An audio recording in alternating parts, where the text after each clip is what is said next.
আসসালামু আলাইকুম, pulse matrix নিউজে স্বাগতম। আমি মোহাম্মদ রায়হান। আজকের আন্তর্জাতিক সব খবর নিয়ে হাজির হয়েছি। শুরুতে শিরোনামগুলো জানাবো, তারপর বিস্তারিত। ইউক্রেন যুদ্ধ, রাশিয়ার জন্য তিন দিকেই ব্যর্থতা মাখো। ইরানের মধ্যাঞ্চলে সেনা হেলিকপ্টার বিধ্বস্ত, নিহত 2। শীর্ষ জেনারেলের সতর্কবার্তা সত্ত্বেও ইরান ইস্যুতে কঠোর অবস্থানে ট্রাম্প। খামেনির মাস্টার প্ল্যান, শীর্ষ নেতৃত্বের মৃত্যু হলেও অচল হবে না ইরান। ট্রাম্পের নেতৃত্বে ভুর পথে যাচ্ছে দেশ, মত অধিকাংশ মার্কিনীর। আসসালামু আলাইকুম, স্বাগতম জানাচ্ছি পুলস ম্যাট্রিক্স সংবাদে। আমি মোহাম্মদ কিবরিয়া। এতক্ষণ শুনছিলেন সংবাদ শিরোনাম, এবার বিস্তারিত।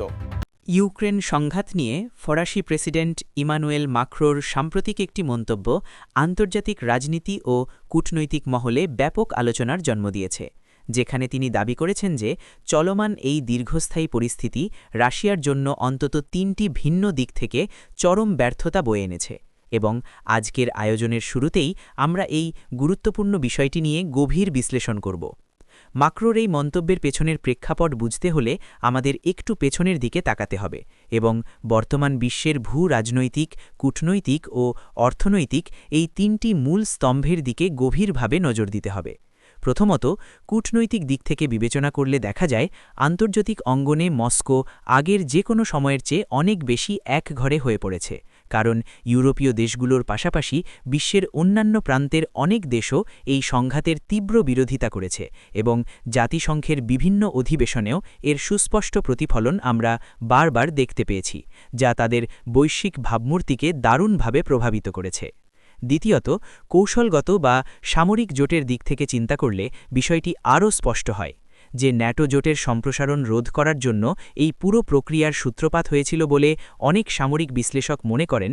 সেই ন্যাটো এখন আগের যে কোনো সময়ের চেয়ে অনেক বেশি শক্তিশালী, সম্প্রসারিত ও ঐক্যবদ্ধ হয়েছে, যার সবচেয়ে বড় এবং ঐতিহাসিক প্রমাণ হল ফিনল্যান্ড এবং সুইডেনের মতো ঐতিহাসিকভাবে নিরপেক্ষ দেশগুলোর এই সামরিক জোটে যোগদান, যা মূলত ইউরোপের নিরাপত্তা মানচিত্রকেই চিরতরে বদলে দিয়েছে। তৃতীয়ত, অর্থনৈতিক দৃষ্টিভঙ্গি থেকে বিচার করলে পশ্চিমাদের আরোপিত নজিরবিহীন ও কঠোর নিষেধাজ্ঞার কারণে রাশিয়ার অর্থনীতিকে এক বিশাল ও কাঠামোগত পরিবর্তনের মধ্য দিয়ে যেতে হচ্ছে, যেখানে ইউরোপের বিশাল ও লাভজনক বাজার থেকে তাদের জ্বালানি রপ্তানি প্রায় শূন্যের কোঠায় নেমে এসেছে এবং তাদের এখন বাধ্য হয়ে তুলনামূলক কম মূল্যে এশিয়ার বাজারের দিকে ঝুঁকতে হচ্ছে, যা দীর্ঘমেয়াদে তাদের অর্থনৈতিক স্থিতিশীলতা এবং প্রযুক্তিগত উন্নয়নের জন্য একটি বড় চ্যালেঞ্জ হিসাবে দেখা দিতে পারে। ইরানের মধ্যাঞ্চলে একটি অত্যন্ত মর্মান্তিক সামরিক হেলিকপ্টার দুর্ঘটনার খবর আন্তর্জাতিক সংবাদমাধ্যমে গুরুত্বের সাথে প্রচারিত হয়েছে, যেখানে দুঃখজনকভাবে অন্তত 2 জনের প্রাণহানির ঘটনা ঘটেছে এবং এই ঘটনাটি একই সাথে দেশটির এভিয়েশন নিরাপত্তা ও ভৌগোলিক প্রতিকূলতার বিষয়টি আবারও বিশ্ববাসীর সামনে নিয়ে এসেছে। প্রাপ্ত প্রাথমিক তথ্য এবং বিভিন্ন আন্তর্জাতিক সংবাদ সংস্থার প্রতিবেদন অনুযায়ী এই দুর্ঘটনাটি ঘটেছে ইরানের কেন্দ্রীয় অঞ্চলের একটি দুর্গম এবং পাহাড়ি এলাকায়, যেখানে আবহাওয়ার চরম প্রতিকূলতা এবং ভৌগোলিক কাঠামোর কারণে উদ্ধার কাজ পরিচালনা করাও অনেক সময় বেশ কঠিন হয়ে পড়ে।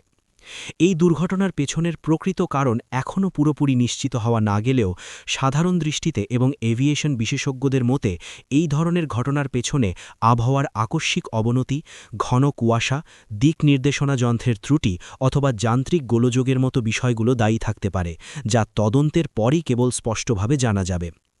ইরানের রাষ্ট্রীয় কর্তৃপক্ষ এবং সংশ্লিষ্ট সামরিক বিভাগ ইতোমধ্যে এই ঘটনার একটি সুষ্ঠু ও পূর্ণাঙ্গ তদন্তের জন্য বিশেষ কমিটি গঠন করেছে, যারা এই দুর্ঘটনার প্রতিটি কারিগরি দিক নিবিড়ভাবে পর্যবেক্ষণ করবে, যাতে ভবিষ্যতে এ ধরনের মর্মান্তিক ঘটনার পুনরাবৃত্তি রোধ করা সম্ভব হয়। এই দুর্ঘটনার খবরটি আমাদের সামনে একটি বৃহত্তর এবং দীর্ঘমেয়াদী ইস্যুকেও তুলে ধরে, আর তা হল আন্তর্জাতিক নিষেধাজ্ঞার কারণে ইরানের নিজস্ব এভিয়েশন সেক্টরের বর্তমান পরিস্থিতি, যা নিয়ে বিশ্বজুড়ে অনেক বিশ্লেষকই প্রায়শই উদ্বেগ প্রকাশ করে থাকেন। আপনারা হয়তো অনেকেই জানেন যে কয়েক দশক ধরে পশ্চিমা দেশগুলোর আরোপিত কঠোর অর্থনৈতিক ও বাণিজ্যিক নিষেধাজ্ঞার কারণে ইরান আন্তর্জাতিক বাজার থেকে নতুন প্রজন্মের আধুনিক বিমান, হেলিকপ্টার এবং এগুলোর অত্যন্ত প্রয়োজনীয় খুচরা যন্ত্রাংশ আমদানি করার ক্ষেত্রে ব্যাপক বাধার সম্মুখীন হয়ে আসছে, যার ফলে তাদের সামরিক এবং বেসামরিক উভয় খাতেই অনেক পুরনো মডেলের আকাশযান ব্যবহার করতে হচ্ছে। যুক্তরাষ্ট্রের রাজনৈতিক অঙ্গন এবং পররাষ্ট্র নীতি নিয়ে এবার আমরা একটি অত্যন্ত তাৎপর্যপূর্ণ খবরের দিকে নজর দেব, যেখানে দেখা যাচ্ছে যে দেশটির শীর্ষস্থানীয় সামরিক জেনারেলদের দেওয়া স্পষ্ট সতর্কবার্তা সত্ত্বেও ডোনাল্ড ট্রাম্প তার প্রশাসনের অধীনে ইরান ইস্যুতে একটি অত্যন্ত কঠোর ও অনমনীয় অবস্থান গ্রহণের দিকেই এগিয়ে যাচ্ছেন, যা মধ্যপ্রাচ্যের সামগ্রিক স্থিতিশীলতার ওপর ব্যাপক প্রভাব ফেলতে পারে বলে বিশ্লেষকরা মনে করছেন।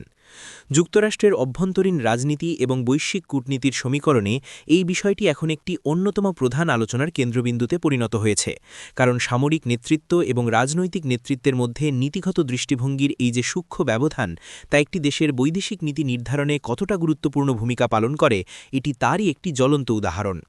পেন্টাগনের শীর্ষ জেনারেল এবং সামরিক উপদেষ্টারা দীর্ঘকাল ধরেই এই বিষয়ে সতর্ক করে আসছেন যে মধ্যপ্রাচ্যের মতো একটি অত্যন্ত স্পর্শকাতর এবং কৌশলগতভাবে গুরুত্বপূর্ণ অঞ্চলে যে কোনো ধরনের অতিরিক্ত চাপ প্রয়োগ বা আকস্মিক কঠোর পদক্ষেপ নেওয়ার ফলে সেখানে একটি বৃহত্তর এবং অনাকাঙ্ক্ষিত উত্তেজনার সৃষ্টি হতে পারে, যা কেবল ওই অঞ্চলের জন্যই নয় বরং সমগ্র বিশ্বের অর্থনীতি এবং নিরাপত্তা ব্যবস্থার জন্যই মারাত্মক হুমকিস্বরূপ হতে পারে। সামরিক বিশেষজ্ঞদের প্রধান উদ্বেগের জায়গাটি হল পারস্য উপসাগর এবং হরমুজ প্রণালী, যেখান দিয়ে বিশ্বের মোট উৎপাদিত জ্বালানি তেলের একটি বিশাল অংশ প্রতিদিন পরিবাহিত হয়, এবং এই অঞ্চলে কোনো ধরনের অস্থিতিশীলতা দেখা দিলে তা মুহূর্তের মধ্যে বৈশ্বিক সরবরাহ ব্যবস্থাকে ব্যাহত করবে এবং বিশ্বজুড়ে জ্বালানি তেলের বাজারে চরম অস্থিরতা তৈরি করবে।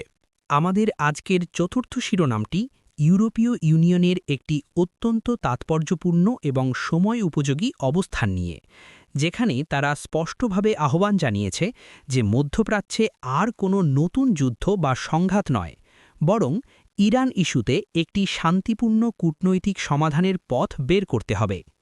ইউরোপীয় ইউনিয়নের এই দৃঢ় অবস্থানের পেছনে অত্যন্ত গভীর, বাস্তবসম্মত এবং যৌক্তিক কিছু কারণ রয়েছে, যা পুরো বিশ্বের স্থিতিশীলতার সাথে সরাসরি যুক্ত। প্রথমত, মধ্যপ্রাচ্যের ভৌগোলিক অবস্থান ইউরোপের খুব কাছাকাছি হওয়ার কারণে সেখানে যে কোনো ধরনের বড় সংঘাত বা অস্থিরতা শুরু হলে তার সরাসরি নেতিবাচক প্রভাব বিদ্যুৎ গতিতে এসে পড়ে সমগ্র ইউরোপের উপর। আপনারা যদি একটু পেছনের ইতিহাস ঘাটেন তাহলে দেখবেন অতীতে মধ্যপ্রাচ্যে যখনই কোনো বড় সংঘাত বা রাজনৈতিক পটপরিবর্তন হয়েছে, তখনই ইউরোপকে লাখ লাখ মানুষের শরণার্থীর ঢল সামলাতে হয়েছে।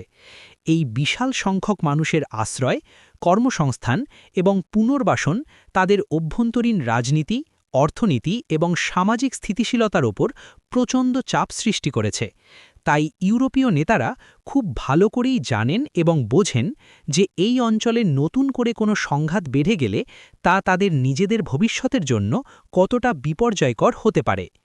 দ্বিতীয়ত, বৈশ্বিক বাণিজ্য এবং অর্থনীতির চাকা সচল রাখার জন্য মধ্যপ্রাচ্যের শান্তি বজায় রাখা অপরিহার্য। লোহিত সাগর এবং সুয়েজ খালের মতো অত্যন্ত গুরুত্বপূর্ণ এবং ব্যস্ত সমুদ্রপথগুলো এই অঞ্চলেই অবস্থিত, যা এশিয়া ও ইউরোপের মধ্যে পণ্য পরিবহনের প্রধান মাধ্যম হিসেবে কাজ করে। সবশেষ যে খবরটি নিয়ে আমরা আলোচনা করব সেটি খোদ যুক্তরাষ্ট্রের অভ্যন্তরীণ জনমত এবং তাদের বর্তমান রাজনৈতিক গতিপথের সাথে সম্পর্কিত।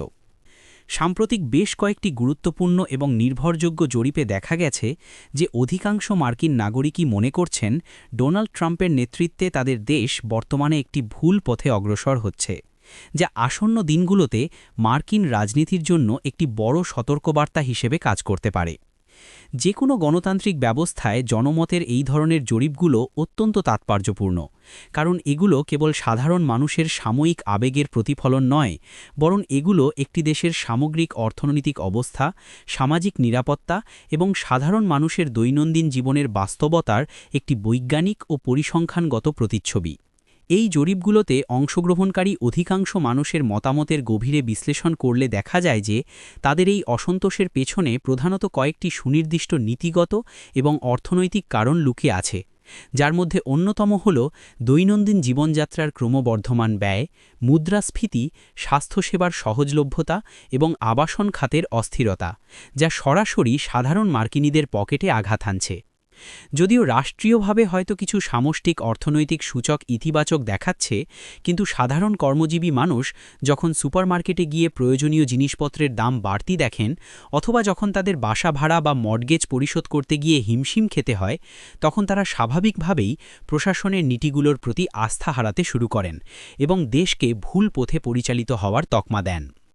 এর পাশাপাশি মার্কিন সমাজের ক্রমবর্ধমান রাজনৈতিক মেরুকরণ বা বিভাজনও এই জনমতের ক্ষেত্রে একটি বড় ভূমিকা পালন করছে, যেখানে একটি নির্দিষ্ট দলের সমর্থকরা অপর দলের যে কোনো নীতিকেই নেতিবাচক হিসাবে দেখেন, যা একটি সুস্থ গণতান্ত্রিক পরিবেশের জন্য মোটেও সুখকর নয়।